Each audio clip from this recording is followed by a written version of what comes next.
Bueno, ahí realmente hay muchísimo que hablar sobre esto, ¿no? Y pensamos que la opinión pública, incluso una opinión muy más especializada sobre el tema, permanecen confusiones, permanecen ciertos mitos, ¿no? Y permanecen también vacíos de conocimiento, simplemente, ¿no? Que cosas que no los hemos investigado suficientemente para poder describir con propiedad la relación agua-bosque, ¿no? Lo que podemos decir es que la relación entre bosque y agua ahora la vemos como que estamos pensando que la relación bosque-agua la estamos considerando demasiado automática, ¿no? Y no es automática, ¿no? Existe, por supuesto, una relación, ¿no? Existe sobre todo mientras hablamos de bosques naturales, ¿no? Pues estamos plenamente seguros, ¿no? De que un bosque natural, un bosque virgen, un bosque nublado, está conservando agua en esa zona, en esa cuenca, está contribuyendo a que haya una buena infiltración de la precipitación al suelo, por lo tanto una buena regulación de las precipitaciones hacia caudales en los ríos lo más constante posible, ¿no? Pero el tema se vuelve mucho más complejo cuando estamos hablando ya de bosques intervenidos, de bosques plantados, de reforestación. La relación ya no es obvia. Por una razón básica, que es que los árboles también consumen agua. Toda vegetación consume agua, por lo tanto los árboles también consumen agua. Agua que es consumida por la vegetación es agua que ya no escurre hacia los ríos y está disponible para ser usado aguas abajo, ¿no? Eso es en forma muy simple, ¿no? Entonces, también hay que decir con propiedad de que los bosques quitan agua, ¿no? Ese tema se vuelve más complejo, pero cuando hacemos una buena, como debe de ser, una buena división entre lo que es rendimiento hídrico de una cuenca, de un bosque si quiere, rendimiento hídrico que se entiende como el agua que de una u otra manera, tarde o temprano, llega al río, ¿no? Y sale de la cuenca y está disponible para ser usado por parte de usuarios aguas abajo. Eso es el rendimiento hídrico, o sea, cuánto de la precipitación que cae en esta cuenca termina siendo caudal. Un típico rendimientos hídricos hay 20%, 40%, los ecosistemas altoandinos que consideramos como las fuentes de agua, típicamente el bosque nublado, hablando de más de 50%, los páramos 70%, de lo que entra como precipitación termina saliendo como caudal de la cuenca. La parte que no sale básicamente es lo que es evaporado por la evaporación. Entonces vemos que en muchísimos casos los bosques, sobre todo cuando hablamos de bosques con especies de alto consumo de agua, ¿no? Como son los más conocidos, los pinos, los eucaliptos, este rendimiento hídrico baja porque estos árboles consumen mucha agua, ¿no? Lo que generalmente decimos es que no, es que estos pinos y eucaliptos son los que consumen agua y la vegetación nativa como que decimos que esa no consume nada, ¿no? Esa también consume menos que ciertas especies exóticas, pero también bajan rendimiento hídrico. Le decía que había que hacer una buena división entre este tema de rendimiento hídrico y la regulación hídrica, ¿no? La regulación se refiere a que el ecosistema, la cuenca, los procesos hidrológicos en la cuenca contribuyen a que una precipitación que no es constante, ¿no? Que pasa por eventos, por tormentas, por aguaceros, no es constante, a través de su paso por la cuenca produce un caudal lo más constante posible, ¿no? Esta propiedad, a esa nos referimos con que la capacidad de regulación de la cuenca, ¿no? Y ahí el bosque tiene claramente, contribuye a regulación, ¿no? Tiene claramente propiedades que mejoran la regulación. Entre los principales, el bosque mejora la capacidad de infiltración del suelo, ¿no? Contribuye a que la lluvia no escurre por la superficie, sino que infiltra en el suelo.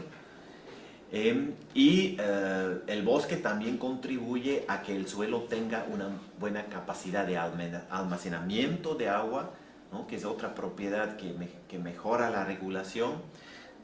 Entonces, muchas veces cuando nos referimos al bosque como fuente de agua, al páramo también como fuente de agua, en realidad lo que queremos decir es que estos ecosistemas son buenos para regular el agua y no nos estamos refiriendo en realidad a que tenga un buen rendimiento hídrico. Bueno, el rendimiento hídrico de los bosques andinos es más alto que de los amazónicos, eso es simplemente un tema de temperatura, ¿no? Mientras más frío, la evaporación, el consumo de agua de los árboles es menor, porque hay menos energía para evaporar. Y también hay en muchas, no en todos los bosques andinos, pero en buena parte, la presencia de neblina, ¿no? Donde hablamos de bosques nublados, que asimismo disminuyen la evaporación, disminuyen el consumo de agua de los árboles y a la vez también contribuyen con una captura adicional de humedad, una entrada adicional a la precipitación normal, digamos, a través de la captura de neblina, ¿no? Ahora, otro tema muy importante es que la fragilidad de los paisajes andinos por la pendiente, básicamente, ¿no? por las altas pendientes del ambiente de montaña, que significa que cuando deforestas un bosque andino en alta pendiente, las propiedades hidrológicas se van perdiendo más drásticamente que en un bosque que está en una zona plana. Por ejemplo, la capacidad de infiltración. Pues si tenemos una zona totalmente plana, selva, deforestas, la capacidad de infiltración a lo mejor se mantiene todavía. Pero si deforestas en una pendiente de 45 grados, ¿no? Ya no va a tener ninguna capacidad de infiltración. Entonces, el contraste entre situación sin bosque y con bosque puede ser más grande en lo andino que en lo amazónico.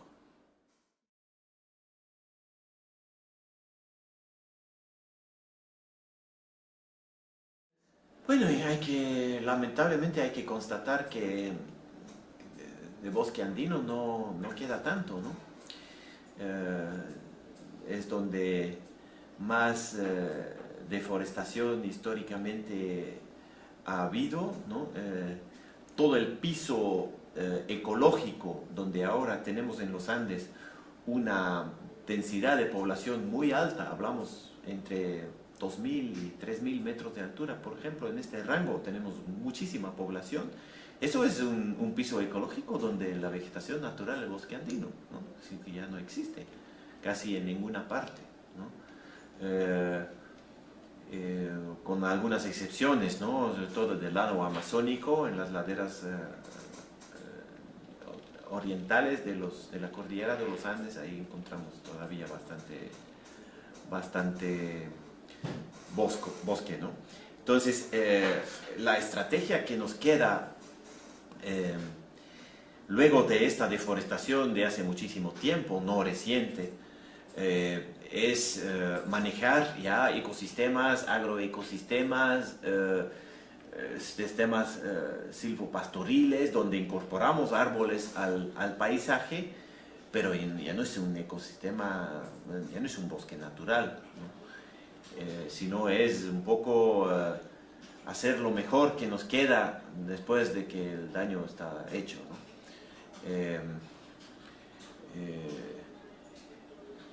El manejo de bosque, de un bosque natural, realmente hay que ser muy claro. Lo mejor que le puedas hacer es no tocarlo, ¿no? No tienes que hacerle nada, ¿no? Si es que está en buen estado, la mejor estrategia es no tocarlo, ¿no? Eso lleva quizá a otra reflexión, ¿no? De que es un error común, creo que hemos cometido en proyectos de conservación, en proyectos de reforestación, de que creemos que solamente estamos haciendo algo cuando podemos expresarlo en número de árboles sembrados, cuando podemos expresarlo en número de hectáreas reforestadas, ¿no? Porque son como indicadores que te permiten en el proyecto decir, bueno, check, cumplí, ¿no? Mientras que la acción más costo efectiva es conservar lo que nos queda, ¿no? Sin hacerle nada, es trabajar en los mecanismos que aseguren que sigamos conservando lo que todavía está en buen estado. Y hay cosas, pasando al tema de reforestación, proyectos de forestación, hay problemas más serios, ¿no? Conceptuales en algunos de estos proyectos, ¿no? Que tienen que ver con esa característica de que los bosques consumen agua, ¿no? Hay muchos proyectos de reforestación o proyectos de forestación. Hablamos de forestación cuando estamos sembrando árboles en un ecosistema que por naturaleza no es de bosque, ¿no? Como son las zonas altas de páramo y de puna, ¿no? Donde la situación natural no es de bosque cerrado, sino de pastizal. Entonces, sobre todo en estos casos ha habido confusión, ¿no? De que estamos sembrando bosque con el argumento de conservación hídrica, y donde la relación entre esta acción y el beneficio esperado no está comprobada, ¿no? Una dificultad seria, creo, en vista de que las grandes cantidades de recursos que hoy en día estamos invirtiendo en esto, ¿no? Con un aumento de la conciencia ambiental, con una disponibilidad de recursos de parte del Estado y de parte de actores de la sociedad civil para hacer algo por lo ambiental, y muchas veces lo estamos invirtiendo en estas acciones que no necesariamente están consiguiendo lo que estamos queriendo tener.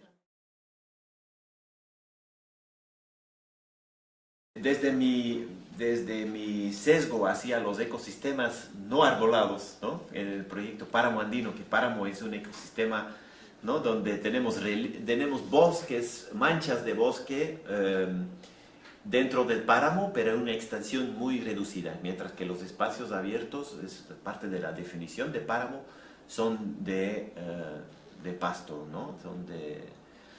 Es un ambiente no de bosque. Desde esta actividad, desde este proyecto, lo que queremos contribuir en el Año Internacional del Bosque justamente es a que haya un mejor entendimiento sobre qué es lo que deberíamos buscar, ¿no? En cuanto a forestación en páramo, por ejemplo, ¿no? ¿Qué es lo que deberíamos buscar de acuerdo a los objetivos que tengamos? O sea, ser más consecuentes, ser más transparentes también en nuestras acciones. Ok, queremos recuperar, sabemos que aquí había bosque de Polilepis en una mayor extensión en este páramo de lo que tenemos ahora, ok. Entonces, le estamos recuperando especies de Polilepis con argumentos de biodiversidad, con argumentos de conservación hídrica, hacer esto en una forma más coherente, ¿no? Estar más claro sobre dónde están los límites naturales entre bosque y páramo, por ejemplo, ¿no? Para que los proyectos, si es que se les sigue proponiendo proyectos de forestación o de reforestación, sean más efectivos desde el punto de vista de conservación de biodiversidad y desde el punto de vista de conservación hídrica, ¿no? Contribuir a esa discusión, ¿sí? En qué condiciones es apropiado forestar, reforestar, restaurar, ¿no? En páramo queremos posicionar mucho más el tema de restauración de ecosistemas. Justamente, o sea, restauración, tratar de acercarse nuevamente al ecosistema original, ¿no? Que no necesariamente es reforestación, por lo menos en páramos no lo es, porque el ecosistema original no es arbolado, ¿no?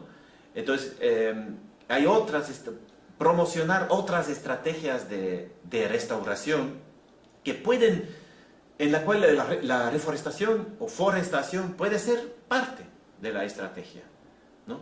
Pero que es un concepto muy distinto al proyecto típico de forestación o de reforestación, en el que buscamos la especie que mejor crecimiento tiene, le vemos la densidad y lanzamos el millón de árboles, ¿no?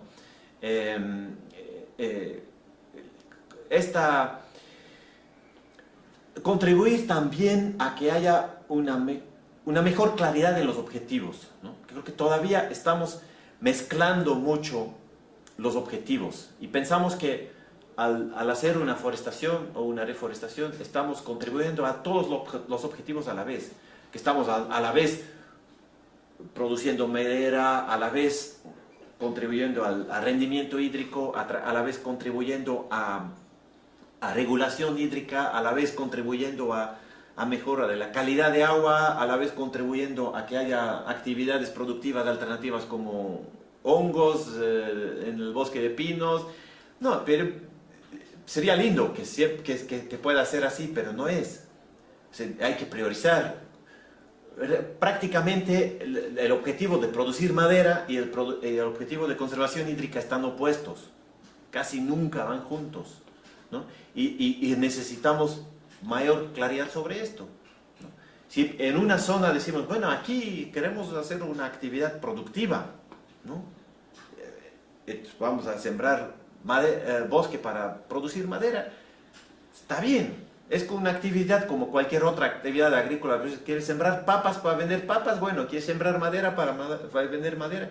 Está bien, pero que lo hagamos conscientemente y que no lo confundamos con que esto vaya a ser un proyecto de conservación hídrica, ¿no?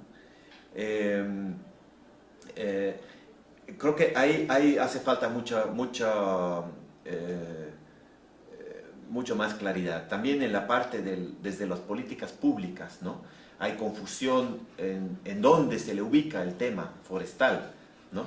Tradicionalmente en la mayoría de países el tema de las políticas forestales, del fomento forestal, ha estado en los ministerios de Agricultura, ¿no? Donde está bien, pero las actividades de conservación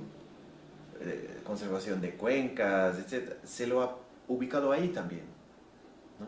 Y ahí creo que estamos mal. Y en algunos de los países se está tratando de sincerar este asunto y de poner actividades de forestación con objetivo de conservación dentro de la Autoridad del Agua o dentro del Ministerio del Ambiente, que tienen esas funciones, y las actividades de producción forestal, separarles completamente de ahí, y eso sí ponerles en la instancia respectiva del Ministerio de Agricultura. Yo creo que esto va a ayudar muchísimo a evitar confusiones.